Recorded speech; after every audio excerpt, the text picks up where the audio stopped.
Assalamualaikum warahmatullahi wabarakatuh.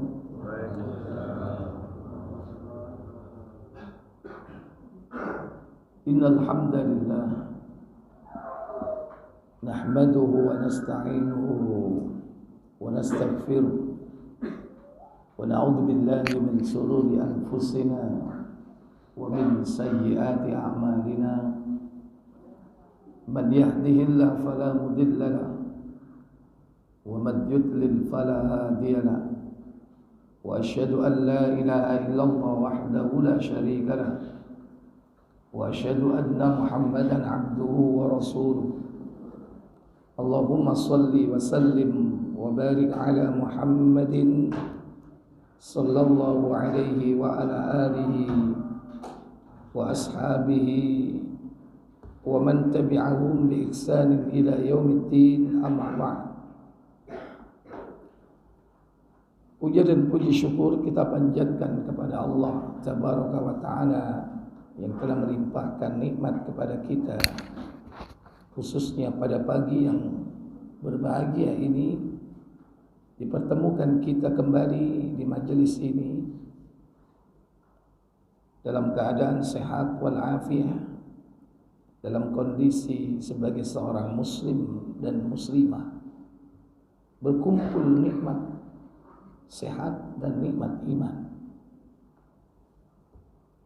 merupakan nikmat yang wajib dipelihara, dijaga sampai datangnya malakul maut menjemput kita.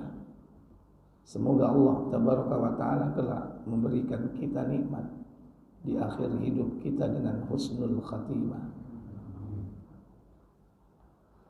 Semoga salawat dan salam tetap terlimpah kepada junjungan kita baginda Nabi Muhammad sallallahu alaihi wasallam. Demikian pula untuk keluarga beliau dan seluruh sahabat beliau radhiyallahu taala anhum jami'an, dan kepada seluruh pengikut-pengikutnya yang setia hingga tegaknya hari kiamat. Ikhwatal iman, a'azzani Allah wa iyyakum.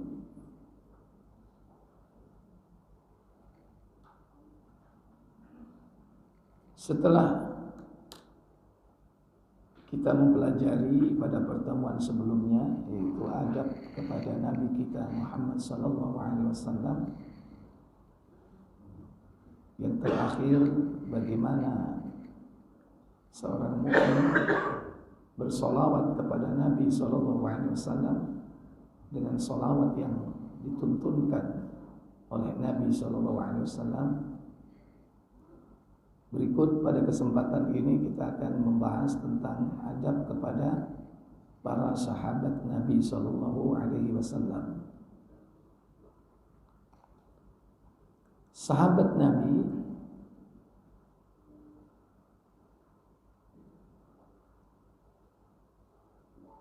dari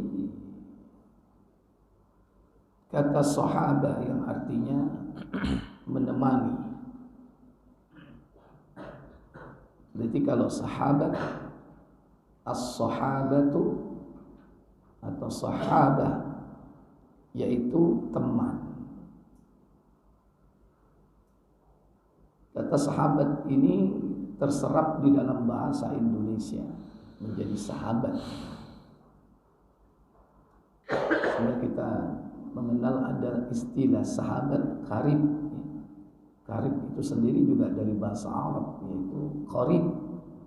Sahabat karib berarti sahabat dekat.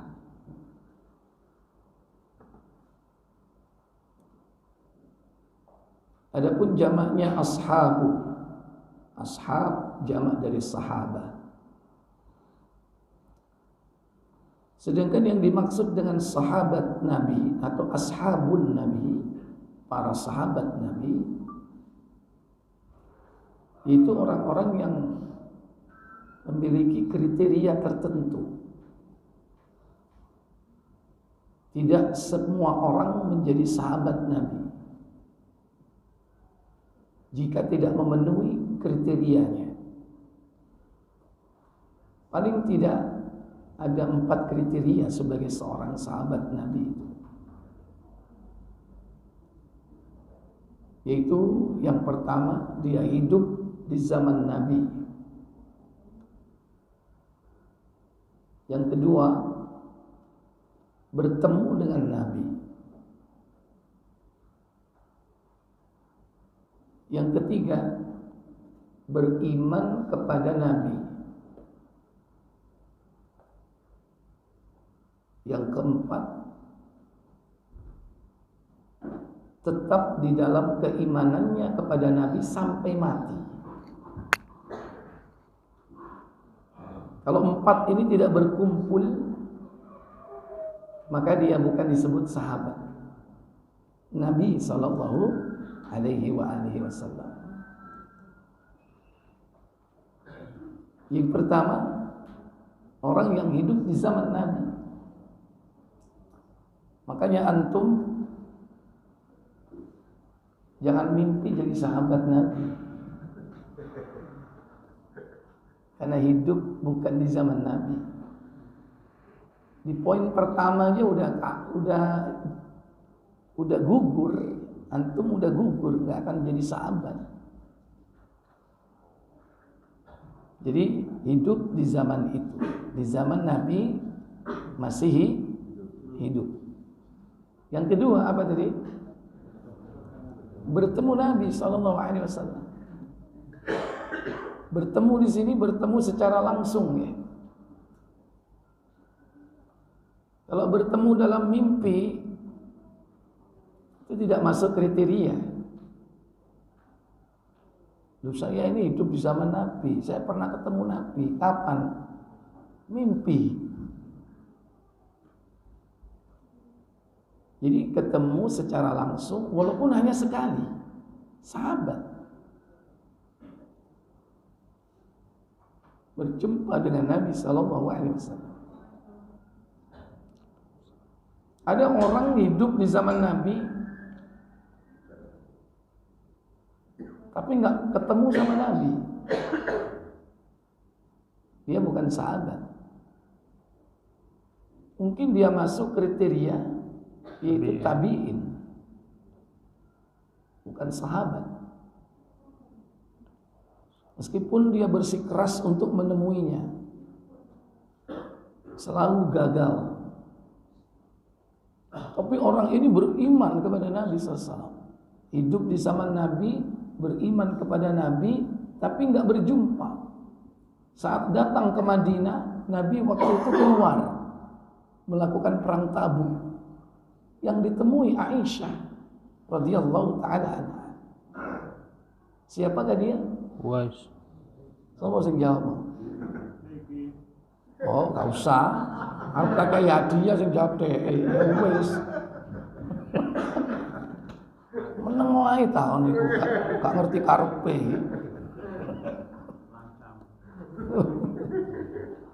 Uwais al-Qarni.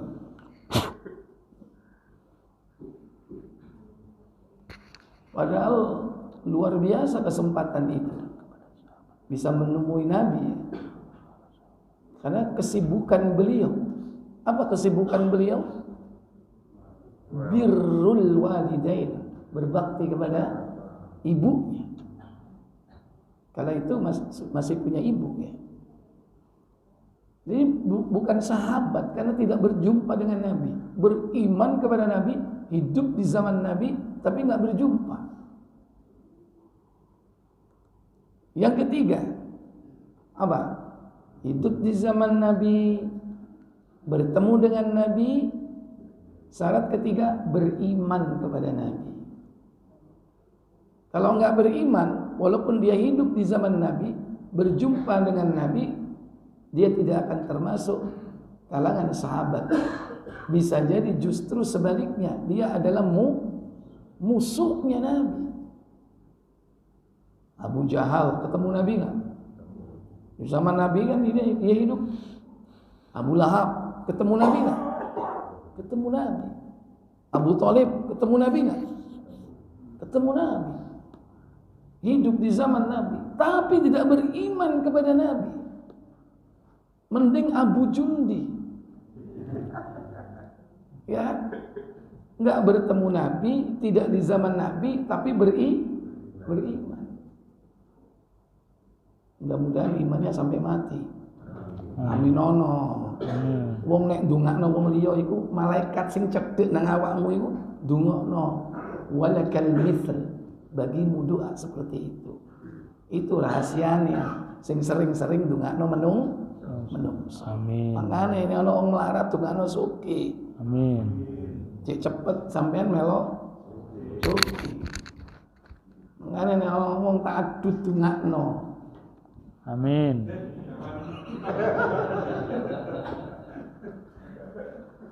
Malaikat di sampingmu juga ikut mendoakan. Ya, yang keempat yaitu apa? Mati dalam keadaan beriman kepada Nabi. Ada yang hidup di zaman Nabi, berjumpa dengan Nabi. Awalnya ketemu Nabi, begitu Nabi wafat, murtad. Musailamah al-Kadzdzab. Ketemu Nabi dia, beriman awalnya kepada Nabi. Hidup di zaman Nabi dia. Tapi begitu Nabi wafat, murtad. Malah dia ngaku sebagai Nabi. Cukuplah Muhammad Nabi dari suku Mudhar dan kami adalah dari kalangan Rabi'ah, kata Musailamah. Dielingno gak gelem diperangi. Rasul sudah wafat, murtad. Akhirnya Khalifah Abu Bakar pertama, Khalifah pertama Nabi apa? Mengirim pasukan. Siapa yang dikirim? Khalid bin Walid. Diajak kembali kepada jalan yang benar, enggak mau. Terjadilah perang besar, perang Yamamah. Tewas Musailamah al-Kadzdzab. Jebol dadanya, ditombak oleh mantan budak yang dulu sempat membunuh Hamzah. Siapa dia? Wahsy. Istrinya pun Nabi palsu juga tewas. Siapa sih istrinya? Siapa sing ngeru? Tak jawab aku. Tak jawab, nek tepak iki gak iso. Siapa istrinya Musailamah al-Kadzdzab? Halo, juga Nabi palsu juga, perempuan. Siapa Bu?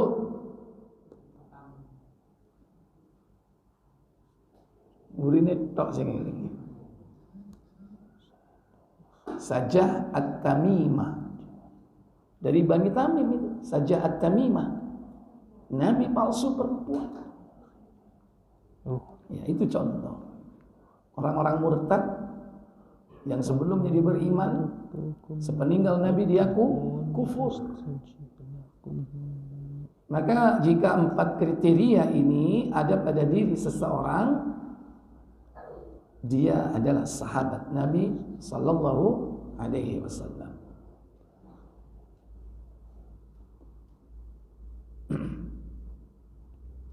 Kalau antum dari 4 ini masuk yang mana ya? 2. Nomor 3, beriman kepada Nabi. Mudah-mudahan jangan 3 tok. Yang kemana? 4. Juga yang keempat, mati dalam keimanan terhadap beliau. Ojo saiki tok beriman, mending orang berubah. Jadi 3 dan 4. 1, 2 enggak masuk. Enggak pantas. Ya, tapi masih mending. Dan kalau 3 dan 4 ini disebut dengan ikhwan. Makanya Nabi itu mengatakan, aku rindu dengan ikhwani. Ikhwani itu apa? Saudaraku. Sahabat gak terima. Wa nahnu, kami adalah ashabukum. Kami adalah sahabat-sahabatmu. wahai Nabi SAW. Kemudian Nabi mengatakan, la antum ashabi. Sahabat itu mengatakan, nahnu ikhwanukum, kami adalah saudara-saudaramu. Nabi mengatakan, la antum ashabi, kamu itu semua adalah sahabatku. Wa ikhwani, dan saudara-saudaraku adalah man yati min ba'di, yaitu orang yang datang sesudahku, beriman kepada Nabi, itu ikhwan, itu saudara. Nah, kalimat itulah kemudian yang dipakai sebagai sebutan ikhwan, ya, dalam arti khusus ataupun secara umum. Baik. Kemudian apa keutamaan sahabat Nabi? Mereka adalah khairul ummah, sebaik-baiknya umat, atau sebaik-baiknya umat, khairun nas, manusia, sebaik-baik manusia selain dari Nabi. Itu terbaik adalah sahabat. Dalam sebuah riwayat hadis di dalam yakni Sahih buka Abu Dawud 4657, ada juga dalam Sahih Tirmidzi di nomor 3859. Boleh dibuka dua-duanya.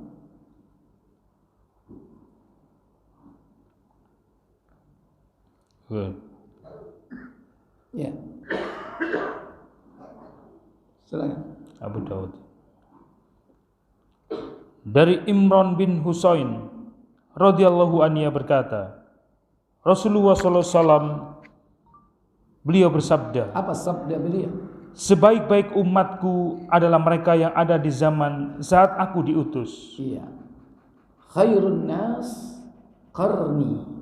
Sebaik-baik manusia adalah yang hidup pada masa kurunku. Qarni. Kemudian umat pada zaman setelahnya.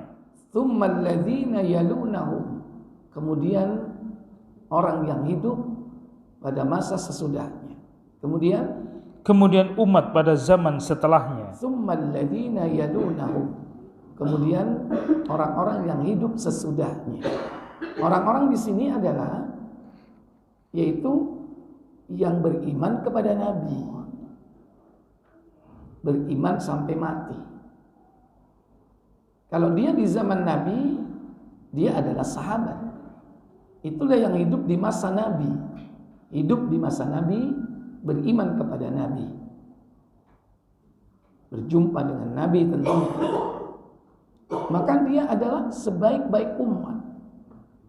Siapa mereka? Sahabat. Kemudian Nabi melanjutkan setelah itu ada generasi sesudah sahabat. Mereka adalah tabi'in. Kemudian disebut Nabi yang ketiga, yaitu tabi'ut tabi'in yang dimaksud. Jadi generasi yang direkomendasi terbaik itu ada 3. Walaupun dari pertama, kedua, ketiga ini mengalami gradasi.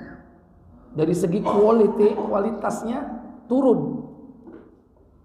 Dari keimanannya, ketakwaannya, kedudukannya, ilmunya,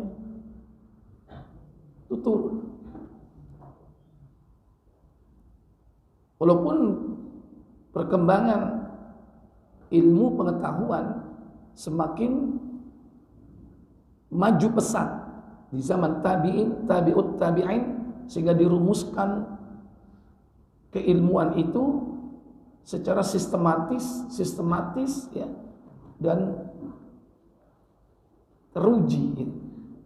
Tapi hakikat ilmu itu adalah apa yang dilaksanakan, diamalkan, dipraktekkan dalam kehidupan, itu hakikat ilmu.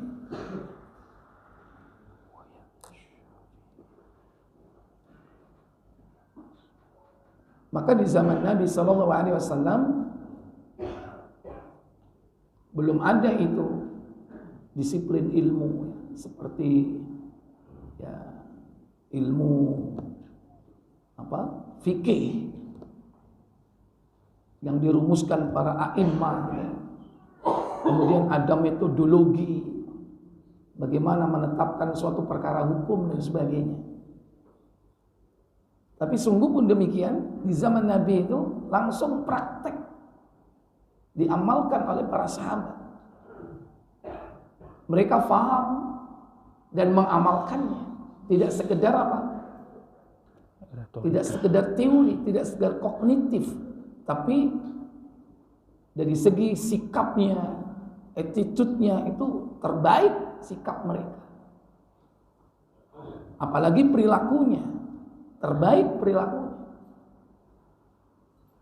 Nah, semakin zaman menuju kepada akhir, semakin terjadi gradasi. Kenapa? Ulama banyak diambil oleh Allah, ilmu banyak diangkat, biqabdil ulama, dengan diwafatkan para ulama. Dan ulama yang terbanyak yang pernah hidup, pernah ada di muka bumi, yaitu di zaman Nabi. Para sahabat, ulamanya banyak. Bahkan ada riwayat bahwa di zaman itu banyak ulama, da'inya sedikit.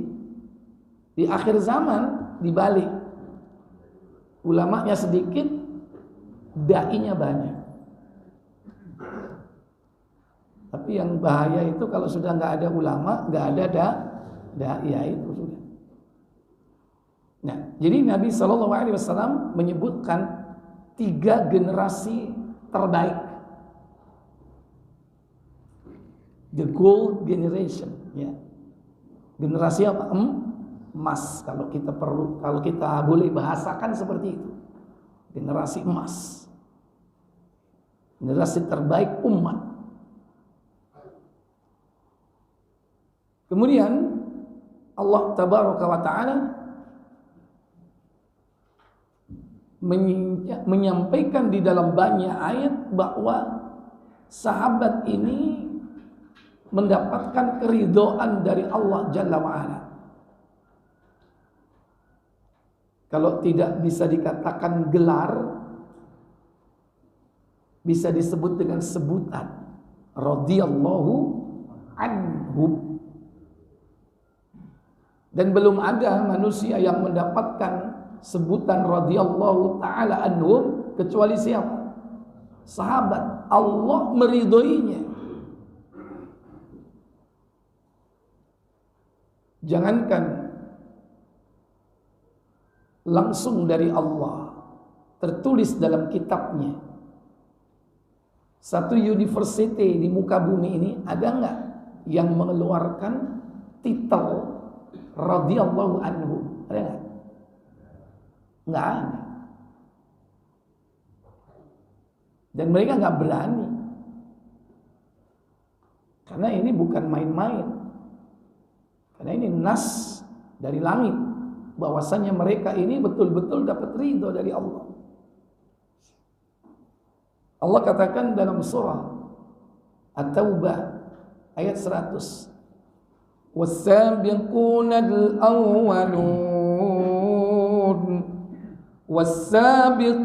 al-awwaluna minal muhajirin wal ansar والذين اتبعوهم بإحسان رضي الله عنهم ورضوا عنه. Saya potong di situ. Apa kata Allah Jalla wa'ala? Orang-orang yang terdahulu, lagi yang pertama-tama masuk Islam, dari golongan muhajirin dan ansor, dan orang-orang yang mengikuti mereka dengan baik, Allah ridho kepada mereka dan mereka pun ridho kepada Allah. Ya. Wasabiqunal awwalun, orang-orang yang pertama kali masuk ke dalam Islam. Siapa mereka? Minal muhajirin, dari kalangan muhajirin. wal ansar, dan juga sahabat Ansar, walladzina taba'uhum bi ihsan, dan yang mengikuti mereka dengan baik. Nah, siapapun yang hidup sesudah mereka memiliki peluang untuk itu. Tapi dengan catatan mengikuti mereka dengan baik. Jadi beragama orang-orang sesudahnya mengikuti cara beragamanya para sahabat. Nah, cara beragamanya inilah yang disebut dengan manhaj. Akidah mungkin boleh mirip kalau tidak dikatakan sama, tapi kadang manhaj berbeda, bahkan berbeda drastis, bahkan bisa jadi bertolak belakang. Sahabat ngalor, iki ngidul, bertolak belakang nggak? Menyelisih manhaj para sahabat. Makanya di situ disebut ittiba', mengikuti sahabat dengan sifat apa? Dengan bi-ihsan, dengan baik. Sehingga yang diikuti itu bukan hanya Nabi, tapi juga Allah merekomendasikan untuk mengikuti siapa? Mengikuti para sahabat. Walladzina taba'uhum, dan orang-orang yang mengikuti mereka para sahabat bi-ihsan, dengan baik. Cara beragamanya, cara berakidahnya, cara bermuamalahnya, akhlaknya, cara hidupnya, sikapnya. Kenapa demikian? Karena para sahabat ini orang-orang yang betul-betul dimudahkan untuk mengikuti Nabi SAW. Karena Nabi tidak lama hidup, hanya 23 tahun efektif beliau berdakwah, sangat singkat. Nah, yang bisa hidup lebih lama itu para sahabat, yang kalau kita ingin tahu bagaimana akhlak Nabi itu, ya mencontoh murid-murid Nabi, yaitu para sahabat yang kala itu masih hidup. Dan masih banyak sahabat-sahabat yang hidup lama, 50 tahun lebih meninggal Nabi SAW, diberi usia yang panjang oleh Allah Jalla wa'ala. Nah, kita bisa melihat dari mereka. Oleh karena itu, cara beragama mengikuti para sahabat itulah manhaj terbaik, manhaj yang disebut dengan manhaj salaf. Salaf siapa? Sahabat. Mereka adalah pendahulu, pendahulu yang baik, pendahulu yang saleh. Makanya disebut dengan salafus saleh. Siapa pemukanya? Sahabat. Nah, siapapun yang mengikuti mereka sampai akhir zaman, ada kans besar untuk mendapatkan nikmat sebagaimana sahabat, yaitu apa? Radhiyallahu anhum wa radu'an. Allah ridho kepada mereka, mereka ridho kepada Allah. Oleh karena itu nanti di zaman Nabiullah Isa turun, berperang melawan Dajjal, berperang melawan Ya'juj Ma'juj. Dalam Sahih Muslim disebutkan mereka yang diselamatkan oleh Allah dari Ya'juj Ma'juj, dikabarkan oleh Nabi Isa tentang kedudukannya di surga. Jadi ada generasi di akhir zaman, generasi yang mengikuti sahabat dengan baik, mereka sampai ditunjukkan kedudukannya, tempatnya di sisi Allah.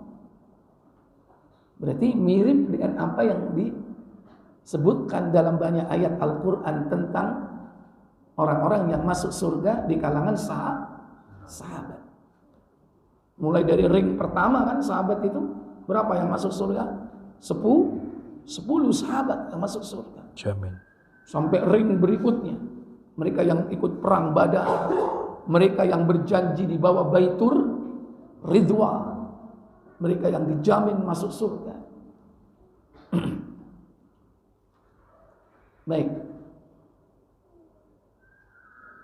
Kemudian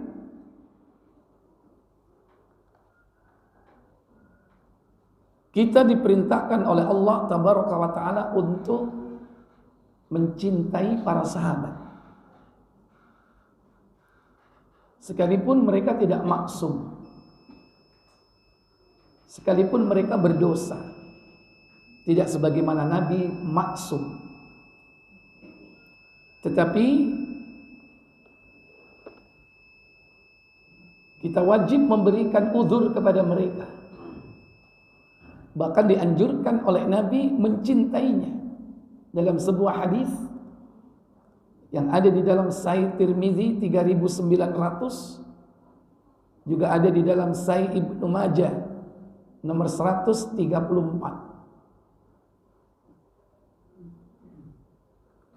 Dari sahabat Al-Bara bin Azib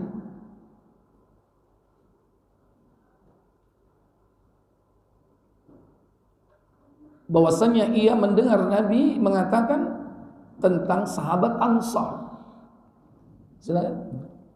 Dari Al-Bara bin Azib radhiyallahu an bahwa dirinya mendengar Nabi sallallahu alaihi wasallam atau ia berkata bahwa Nabi sallallahu alaihi wasallam bersabda tentang kaum Ansar. Apa kata beliau? Tidak akan mencintai mereka kecuali seorang mukmin dan tidak akan membenci mereka kecuali seorang munafik. La yuhibbul ansara, tidaklah mencintai kaum Ansar illa mu'minun, kecuali orang-orang mukmin. Wala yabghaduhum, dan tidaklah membenci mereka kaum Ansar illa munafiq, kecuali orang-orang munafik. Ya, tentu kita tahu ya, sahabat Ansar itu sahabat yang datang kemudian beriman setelah sahabat siapa? Muhajirin. Banyak sahabat Ansar. Lebih banyak mana antara Ansar dengan Muhajirin? Lebih banyak sahabat Ansar.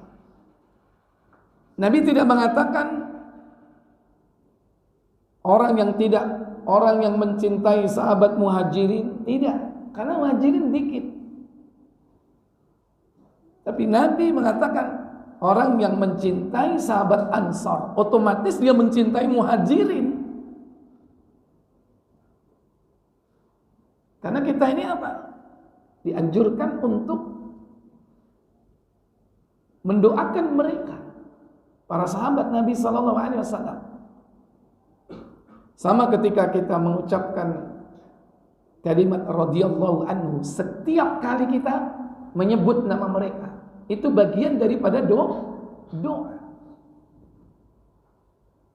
Umar radhiyallahu anhu, Abdullah bin Umar radhiyallahu anhu, huma. Itu bagian dari mendoakan mereka.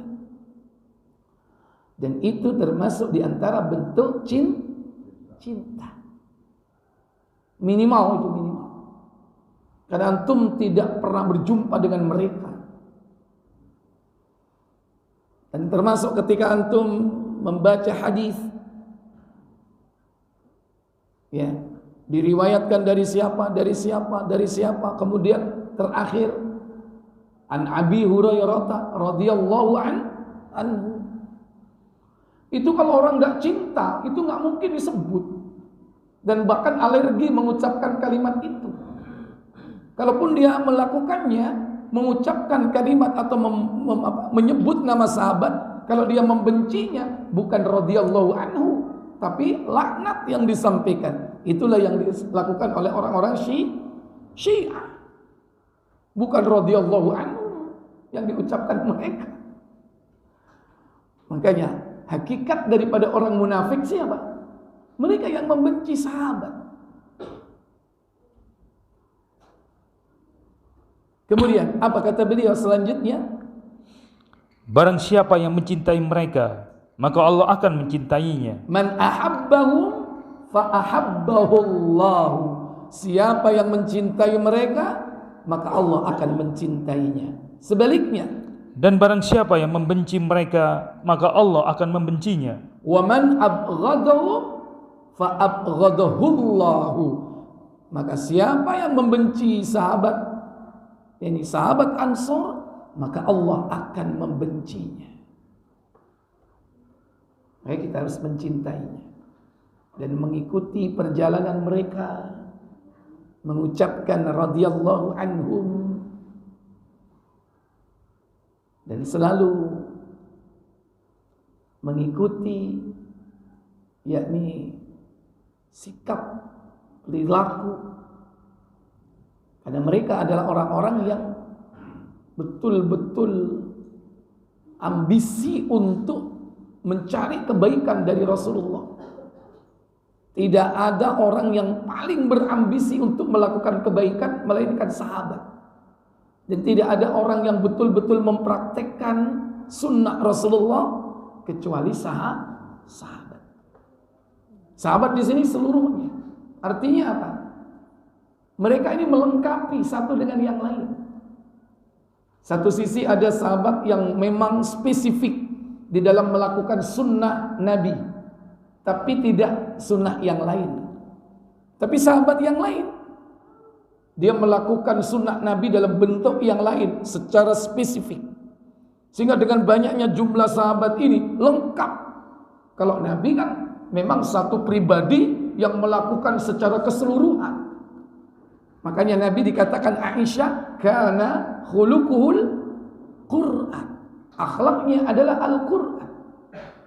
Maka itu tidak ada pada satu sahabat. Kalau satu Al-Quran itu bisa diwakili oleh Nabi. Tapi kalau satu Al-Quran itu nanti akan dilengkapi oleh sahabat yang satu dengan yang lain.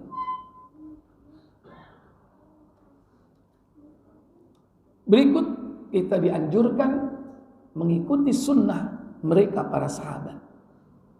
Karena Nabi SAW mengatakan, alaikum bisunnati wa sunnatil khulafa'ir rasyidin al-mahdiyyin. Itu artinya bahwa Nabi memberikan rekomendasi untuk mengikuti sunnah. Bukan hanya sunnah beliau, tapi sunnah para sahabatnya yang mendapatkan petunjuk. Buka Abu Dawud 4607.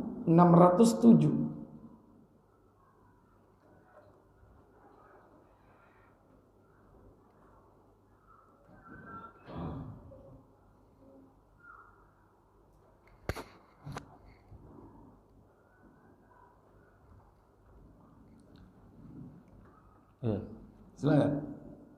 Dari Abdurrahman bin Amr As-Sulami dan Hujr bin Hujr, keduanya berkata, kami berkunjung ke rumah Al-Irbad bin Sariyah, dan ia termasuk seorang yang diturunkan ayat, dan tiada pula dosa atas orang-orang yang apabila mereka datang kepadamu supaya kamu memberi mereka kendaraan, lalu kamu berkata, aku tidak memperoleh kendaraan untuk membawamu.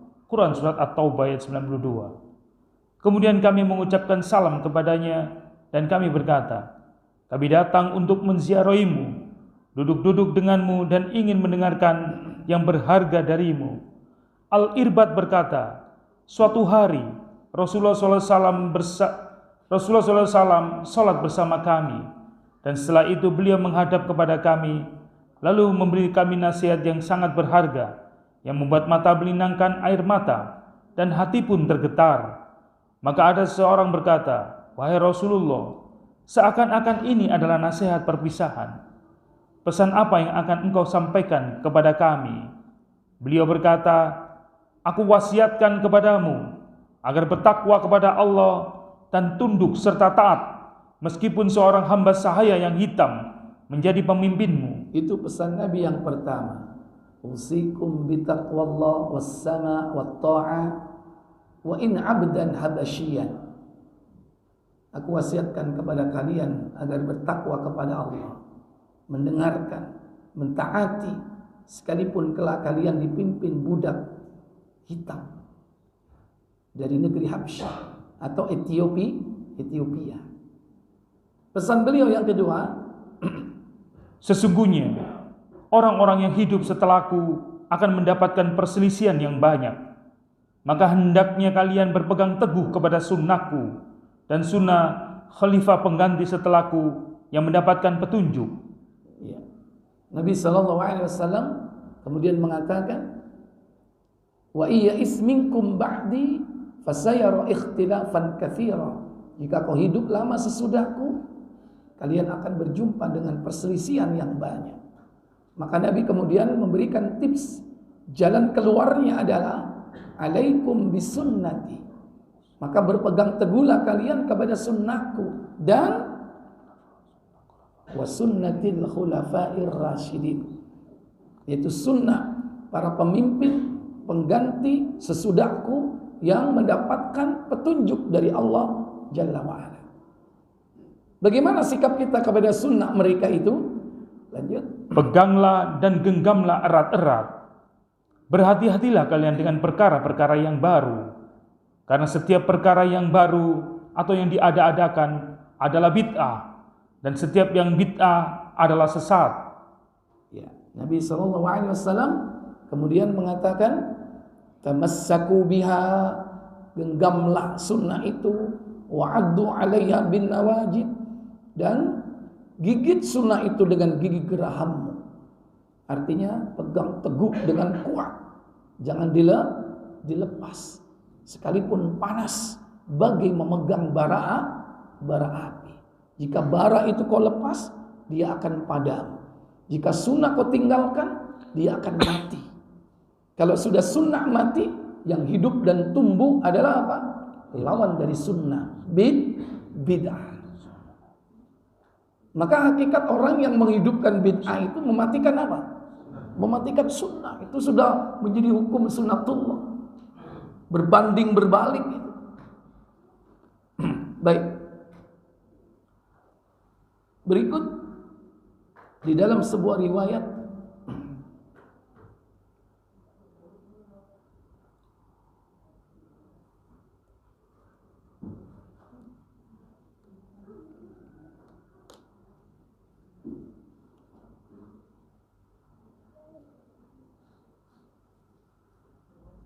dari Abdullah bin Umar, ia berkata, Rasulullah sallallahu alaihi wasallam bersabda, sungguh akan datang pada umatku ini sesuatu yang kelak juga datang kepada Bani Israel, seperti sandal yang sejajar dengan sandal yang lain.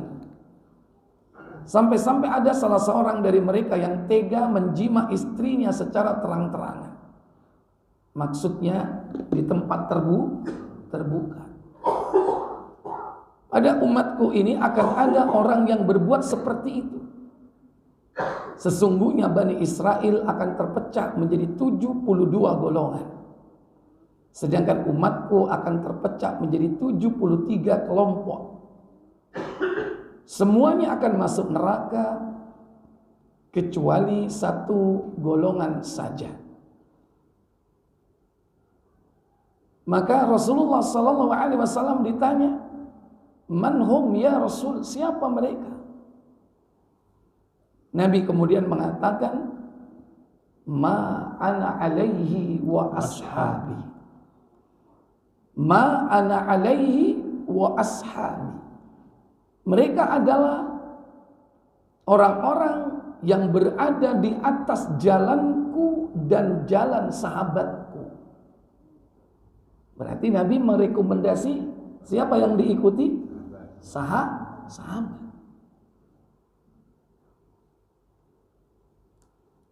Maka perselisihan yang terjadi di kalangan para sahabat, karena mereka sebagai seorang yang tidak maksum, pasti pernah terjadi. Maka kita tidak boleh banyak memberikan vonis terhadap perilaku mereka, apalagi sampai mengkufurkan atau menvonis melakukan yakni kejahatan dan sebagainya. Tentu semua itu adalah pelajaran buat kita. Bagaimana seorang sahabat Nabi itu tetap diikuti kebenaran yang keluar dari mereka karena mengikuti Nabi SAW, bukan karena dia melakukan penyimpangannya.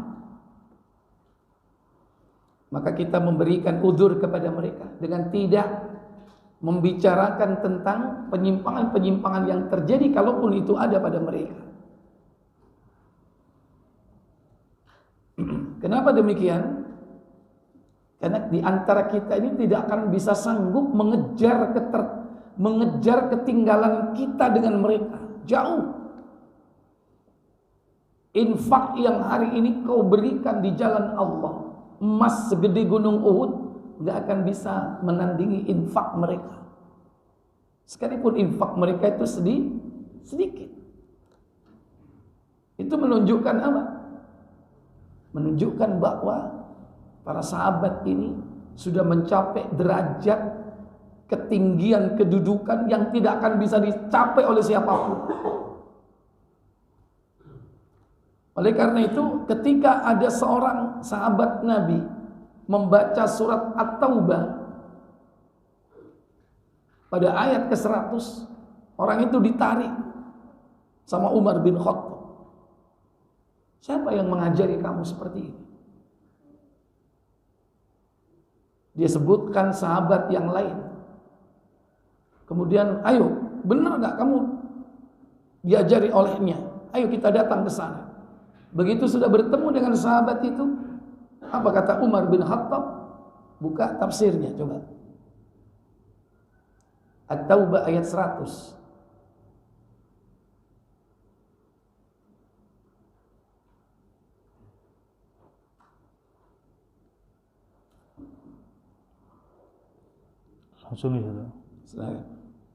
Allah Subhanahu wa taala menceritakan tentang ridhonya kepada orang-orang yang terdahulu masuk Islam dari kalangan kaum Muhajirin, Ansor, dan orang-orang yang mengikuti jejak mereka dengan baik.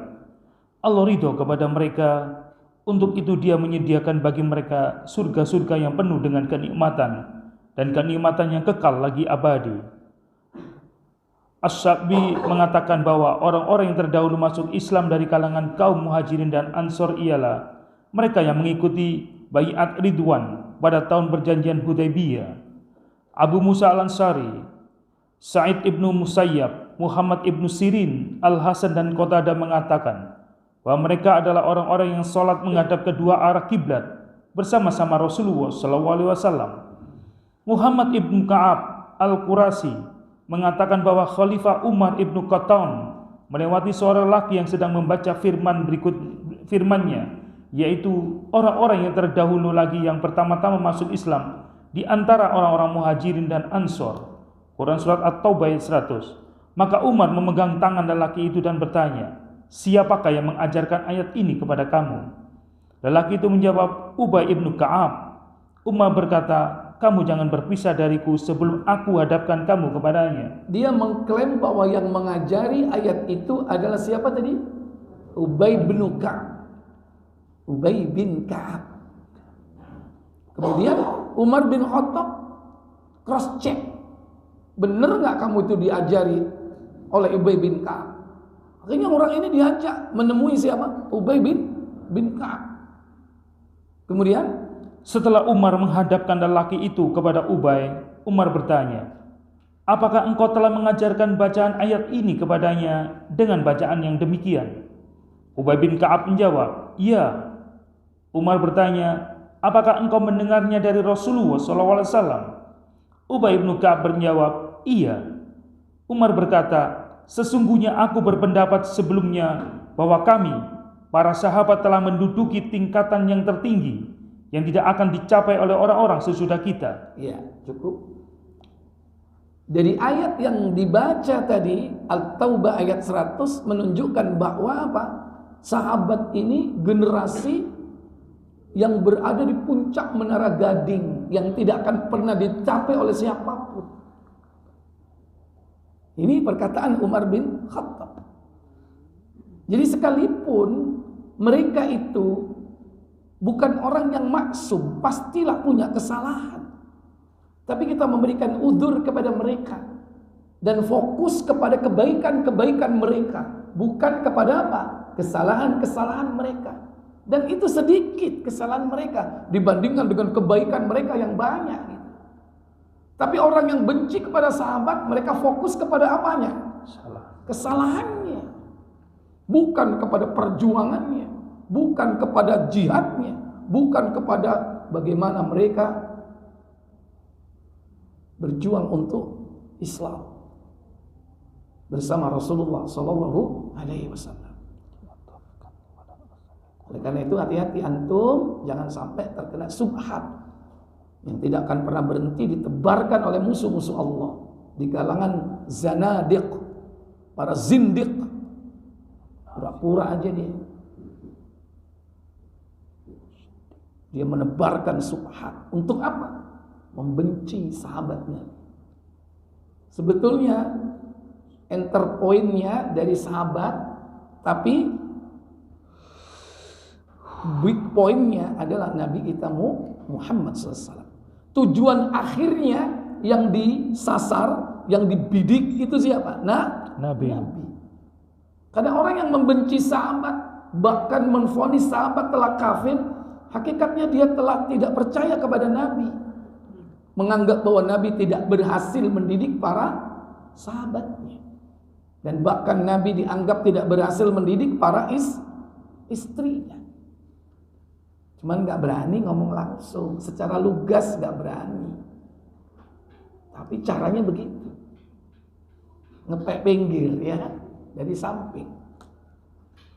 Tapi kalau orang yang paham, orang ini sudah betul-betul telah murtad keluar dari Allah dan jalan Rasulnya.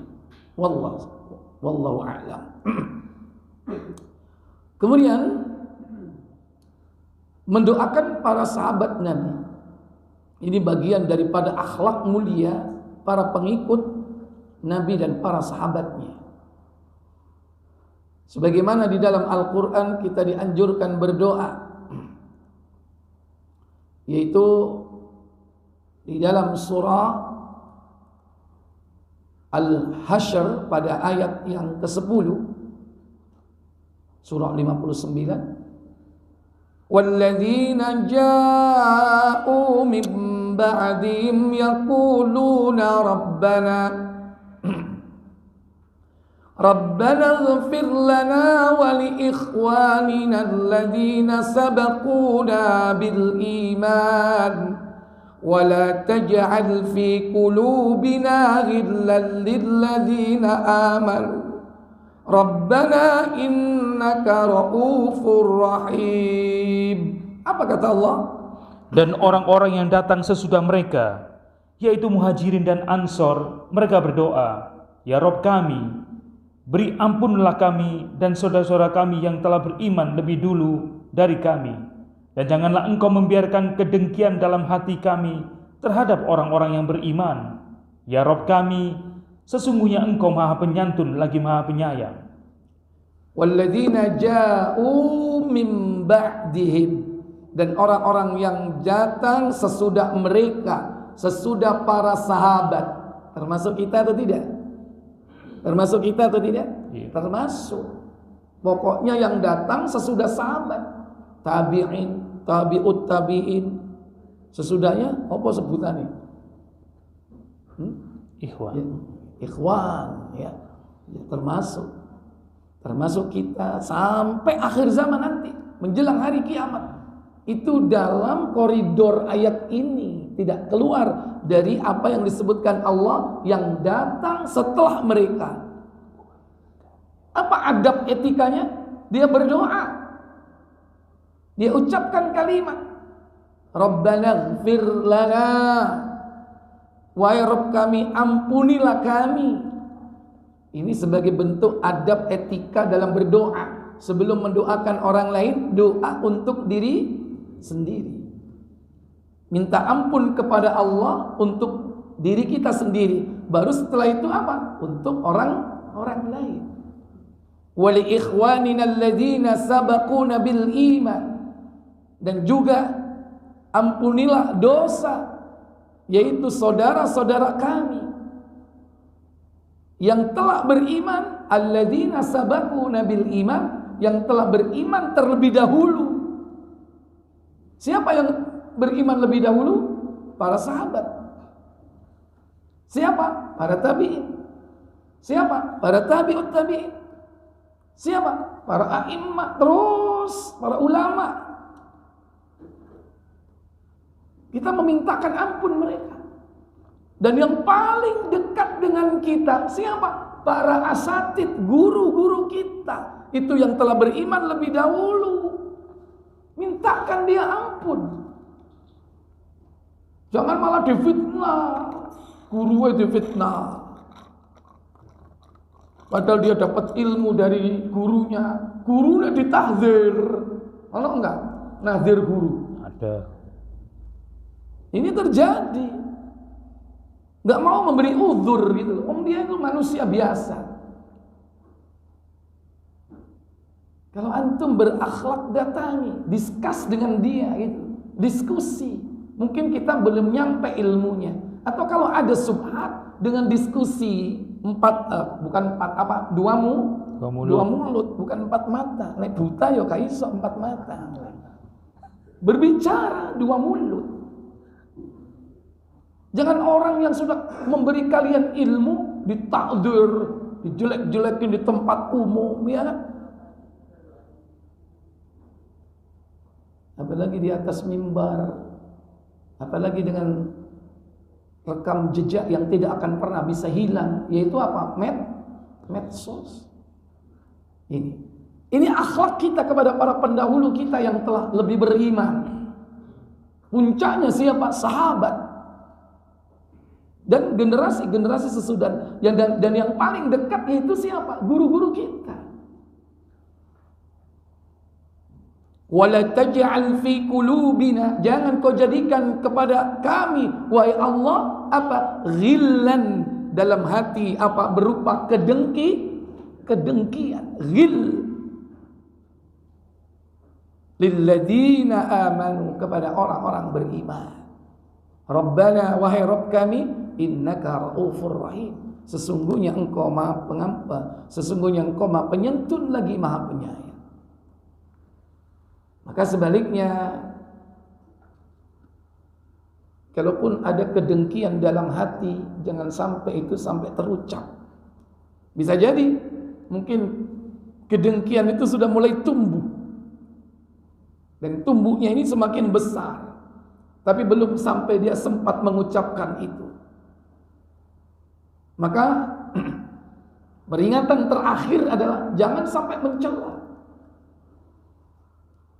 Kalau sudah sampai kepada tingkat celaan, itu sudah sampai kepada tingkat dosa.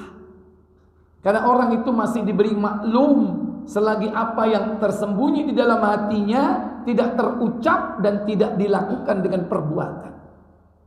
Kalau masih dalam hati, masih dimaklumi, mungkin barangkali dia tahan dirinya untuk tidak mengatakan sesuatu atau tidak berbuat sesuatu. Tapi kalau sudah mencela, maka hukumlah yang berlaku. Konsekuensinya adalah apa? Dosa. Maka etika kita jangan sampai mencela mereka, yakni para salafus saleh, jadi para sahabat Nabi sallallahu alaihi wasallam. Dalam hadis Tirmizi nomor 3861, juga di dalam Sahih Abu Dawud, juga ada juga di dalam Sahih Ibnu Majah, di dalam kitab 3 kitab sunan ya, Abu Dawud, At-Tirmizi dan Ibnu Majah. bersumber dari sahabat Abu Sa'id Al-Khudri. Silakan.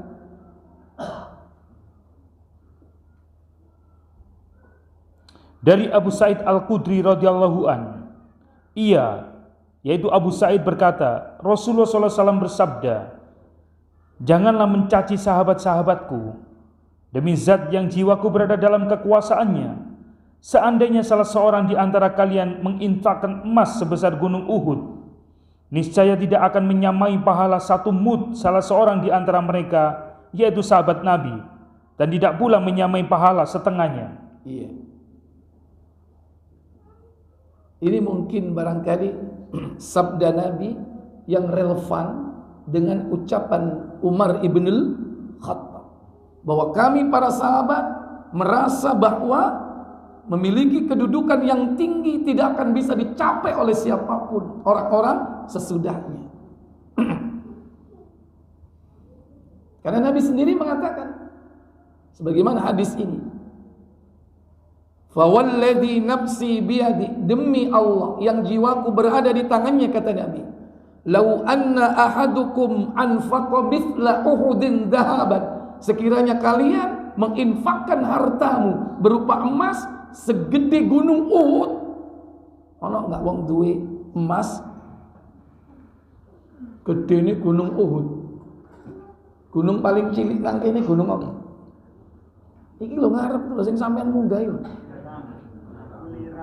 Dudu sing ketok cilik iki. Sapa sing ngopi menek jenengan? Iku gunung Penanggungan. Kecil kan? Kecil.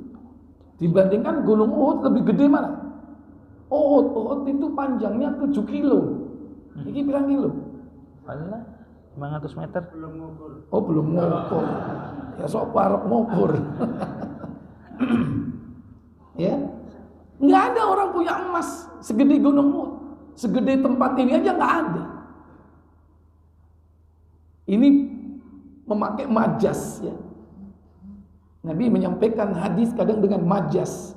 Artinya jangan dianggap main-main perkara ini. Poinnya apa? La tasubbu ashabi. Jangan kau mencela sahabatku. Jangan mencela. Kalaupun ada alasan untuk mencelanya, kalaupun ada celah di situ untuk bisa dicela, nggak ada alasan. Nabi mengatakan, la tasubbu ashabi. Jangan kau mencela sahabat-sahabatku.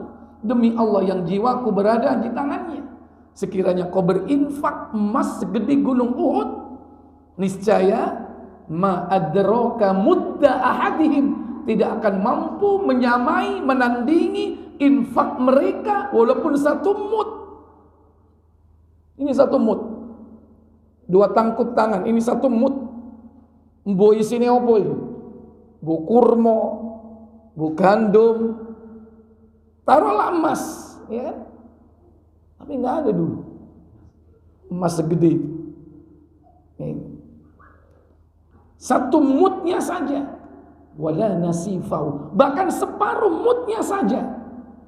Karena ukuran emas itu bukan mud, berarti itu apa? Selain dari emas. Kalau emas itu apa?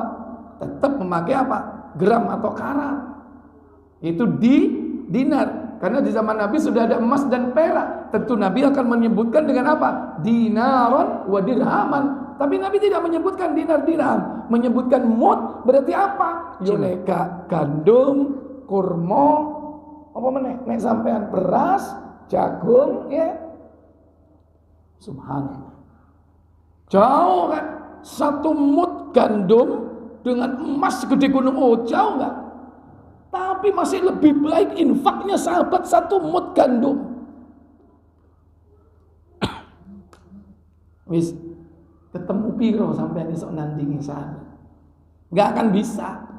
Meskipun kau menjadi orang terkaya di muka bumi ini, duwe gunung emas, dikekno kabeh untuk perjuangan Islam, belum bisa menandinginya. Dalam riwayat yang lain, artinya bahwa perjuangan kita seumur hidup ini gak akan bisa menandingi perjuangan mereka jihad walaupun 1 jam. Mereka berjaga-jaga bersama Rasulullah berjaga-jaga di garis perbatasan. Mereka berjihad bersama Nabi. Walaupun 1 jam saja, kita tidak bisa menandinginya. Sekalipun kita berjihad seumur hidup kita. Di dalam hadis Ibnu Majah 133,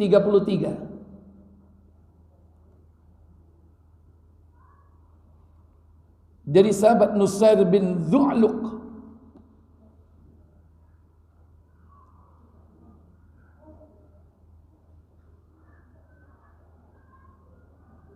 ini asar dari sahabatnya yang mengatakan di sini adalah Abdullah bin Umar radhiyallahu taala anhuma. Silakan. Dari Nusair bin Zu'luq, dia berkata, aku mendengar Ibnu Umar radhiyallahu anhuma pernah berkata, jangan kalian mencela sahabat Muhammad SAW. Sesungguhnya kedudukan salah seorang dari mereka 1 jam di jalan Allah lebih baik dari amalan salah seorang di antara kalian seumur hidup. Ngono kok arep ngelawan sahabat.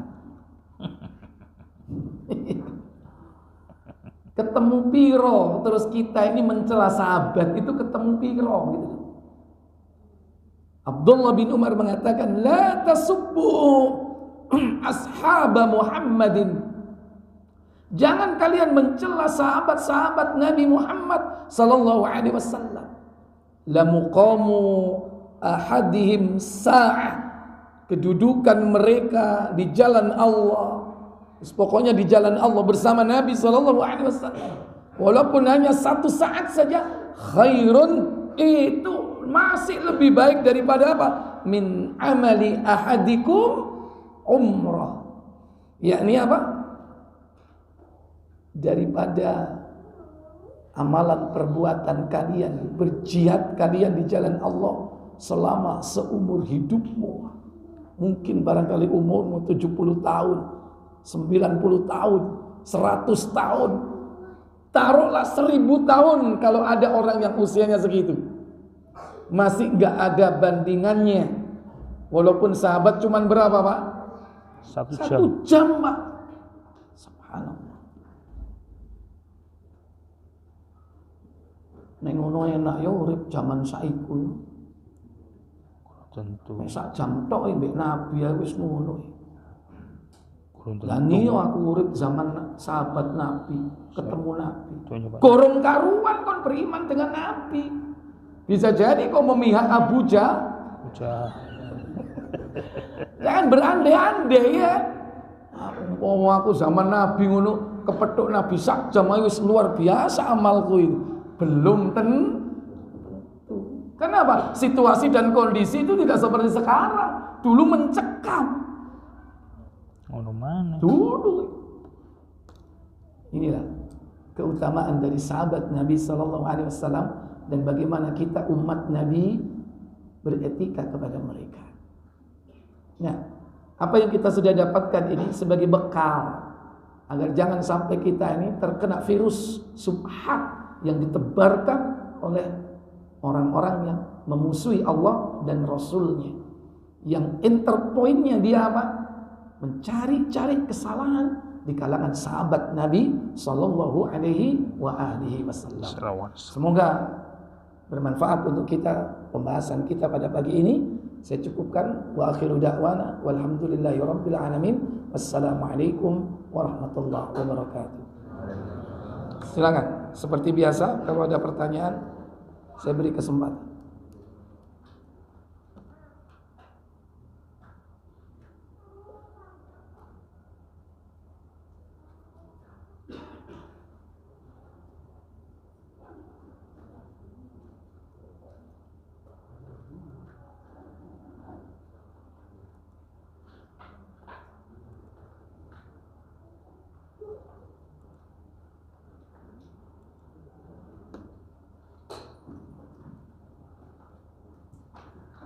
Ada di chat pertanyaan?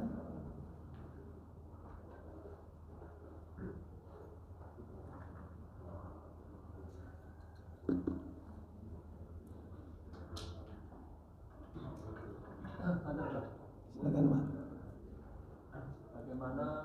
hukumnya kalau ada kelompok orang sekarang ini yang apabila nama gurunya atau muridnya sebut itu serempak jamaahnya mengatakan radhiyallahu anhu. Seperti di daerah Kedinding Surabaya itu seperti itu. Di mana itu? Di Kedinding. Oh iya. Ya. Jadi yang mendapatkan gelar radhiyallahu anhu yang sudah pasti adalah sahabat Nabi. Ya kan? Udah pasti itu nasnya dalam Quran dan Sunnah. Ya. Adapun selain dari mereka, tidak satupun para ulama salaf yang berani mengucapkan radhiyallahu anhu kepada selain sahabat.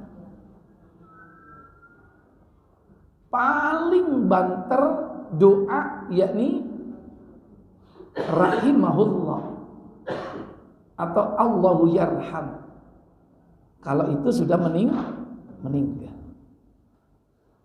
Rahimahullah atau paling tidak doa Allahu yarham. Itu paling banter itu.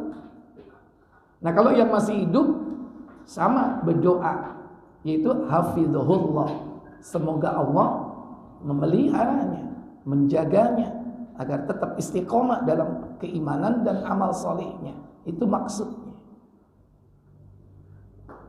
Nah, kalau radhiyallahu anhu itu sudah kedudukannya para sahabat. Masalahnya apakah sudah sesuai kriteria radhiyallahu anhu gelarnya dengan apa yang masuk pada perbuatan para sahabat. Di kalangan para ulama dulu nggak ada yang berani seperti itu. Kalau ada sekarang, wah itu termasuk hulu, berlebih-lebihan. Ini bahasamu kendel ya. Kenapa? Dalam Al-Quran itu jelaskan radhiyallahu anhu wardu'an. Itu dua term yang tidak bisa dipisah. Allah meridhoinya dan mereka ridho kepadanya. Allah meridhoi mereka, mereka ridho kepada Allah. Dari dua term ini mana yang lebih dulu kira-kira? Allah ridho kepada mereka dulu atau mereka ridho kepada Allah dulu? Allah. Mereka itu mendapatkan keridhaan Allah terlebih dahulu ataukah para sahabat itu ridho kepada Allah dulu? Sahabat. Yang pertama atau yang kedua? Dua.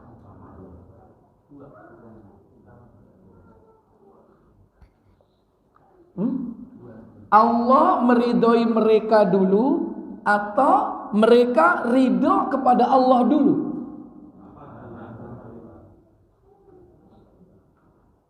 Bingung ya? Sampai mau kok berubah? Saya tanya, Allah mencintai orang dulu atau orang itu mencintai Allah dulu? Orang itu minta Allah dulu. Lu nih kok tegas nih? Ya kan? Apa bedanya sebetulnya? Kan sama.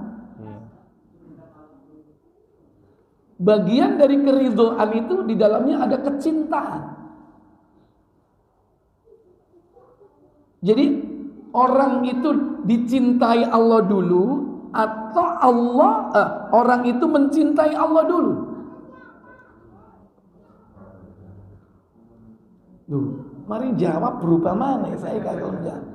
Buka surah Ali Imran.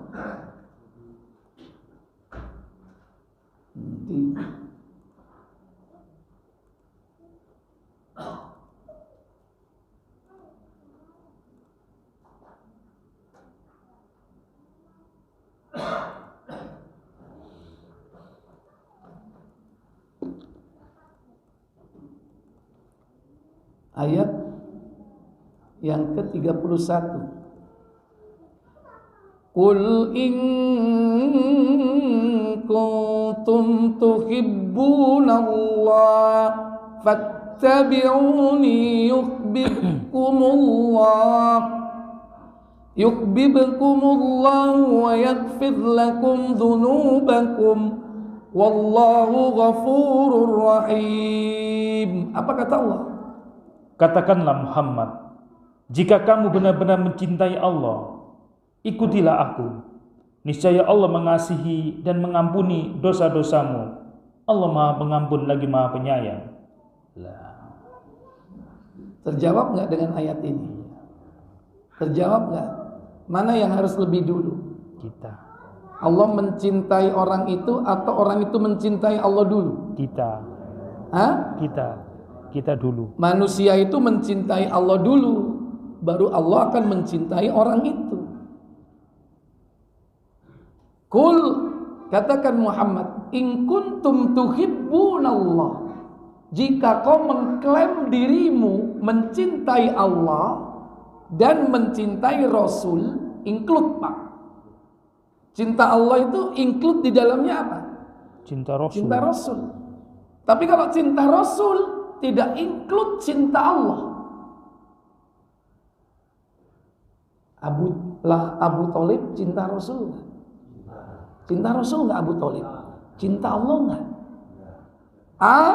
Wahai paman, qul la ilaha illallah.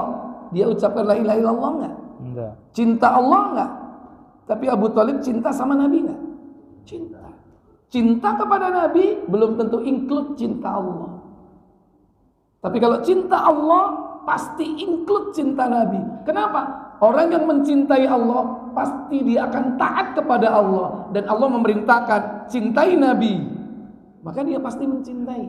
Makanya di sini tidak disebutkan, Pak, jika kau mencintai Allah dan mencintai Nabi, tidak begitu. Kenapa? Otomatis secara implisit ada di dalamnya include cinta Nabi. Jika kau mencintai Allah dan mencintai Rasulullah, ikutilah aku. Katakan kepada umatmu, ikuti, ittiba'lah kepada aku Rasulullah. Itu maksudnya. Maka apa konsekuensinya? Niscaya. Berarti niscaya itu apa? Sebagai akibat. Asbabnya apa? Hubbullah, mencintai Allah. Maka akibatnya adalah, yakni Allah mencintai mereka. Yuhibbukumullahu, Allah akan mencintai kalian. Dan bukan hanya dicintai, Allah mengampuni dosanya. Nah, sekarang kita tarik kepada ridho. Kalau kita ingin mendapatkan ridho Allah, kita harus apa dulu berarti? Halo? Ridho. Kita harus ridho dulu kepada Allah. Ridho kepada Allah itu maksudnya gimana? Ridho kepada hukum-hukumnya, ridho kepada keputusannya, ridho kepada aturannya, ridho diatur oleh Allah. Ridho nggak kita diatur oleh Allah? Kayaknya diatur bangkel, ya kan? Kau lerek ngono rek, mbak, menurutku kak ini, aku bangkel kak kalau diatur sama Allah. Quran ngalor dia ngidul, hadis ngetan dia ngulon, itu berarti nggak ridho sama Allah. Ridho mengikuti aturannya, mengikuti hukumnya, ridho diatur oleh Allah, ridho terhadap keputusan Allah, baru Allah nanti akan ridho kepada kita. Nah, pertanyaannya, kalau ada orang berani mengatakan kepada menyebutkan sebuah gelar radhiyallahu anhu, Allah meridhoinya. Pertanyaan pertama, dia tahu dari mana kalau Allah meridhoi dia? Halo, tahu dari mana? Ini yang perlu ditanyakan. Ono dalilin, ada nasnya nggak dari langit? Ya. Yang kedua, apakah selama ini dia ridho nggak kepada Allah sehingga Allah meridhoinya? Nah, delok kelakuane, mangan yo sembarangan, sing penting enak. Kadang yo sing wedok nggak jilbaban. Kadang ngelakoni maksiat. Dipanggil dengan diucapkan radhiyallahu an, tapi headset dipasang begini. Allah ridho nggak sama orang seperti itu? Nggak ridho. Lu kok mendapatkan gelar Allah ridho kepadanya? Gimana ridho? Wong dia menyelisih Al-Quran dan Sunnah. Berarti itu hanya klaim. Apa klaim? Pengakuan. Ya, pengakuan. Yang belum tentu pengakuan itu benar. Bisa jadi sebaliknya. Wallahu a'lam. Antum kok tahu? Pernah ke sana? Oh. Antum kalau lama di sana dapat gelar itu lama-lama. Ya, Rene langsung ya, bukan LC, L apa RA. RA. Wah, itu lebih tinggi lagi kan. Ada Ustaz Abu Jundi RA. Apa maneh? RA. Nah, kalau ditaruh di depan kan Raden Ajeng ya. Ini RA di belakang, radhiyallahu anhu anha. Enggak ada itu orang yang punya gelar seperti itu kecuali para sahabat Nabi sallallahu alaihi wasallam. Wallahu a'lam. Dan seandainya masih berpeluang untuk mendapatkan itu, tentu kita tidak langsung menvonis, karena itu kan vonis. Ya, didoakan saja semoga kita mendapatkan rahmat dari Allah Jalla wa Ala. Baik, ada lain? Saya cukup. Kalau tidak ada saya cukupkan sampai di sini saja. Kita tutup kafarat majelis. Subhanakallahumma wa bihamdik asyhadu an la ilaha illa anta astaghfiruka wa atubu ilaik. Wassalamualaikum warahmatullahi wabarakatuh.